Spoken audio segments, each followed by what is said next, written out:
Welcome to the banker lamp. Please enjoy the video. You stop the equipment and you isolate every energy source immediately. That's non-negotiable.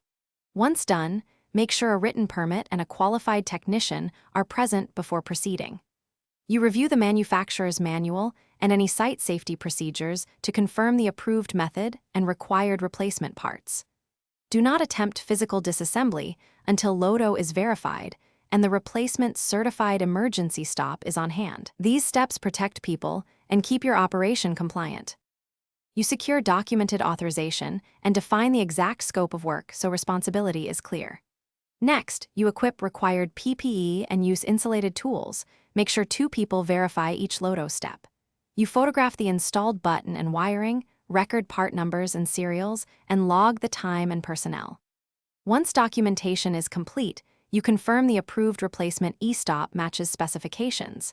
If anything differs, stop and escalate to the manufacturer or safety officer for guidance. You install the certified replacement while still locked out, following the manufacturer's torque and wiring specifications. Once installed, you keep the system locked out for an authorized sign-off, then restore power and run controlled functional tests, verifying safety interlocks and reset behavior. If the e-stop won't reset or safety circuits fail, immediately reapply LODO and do not operate the machine.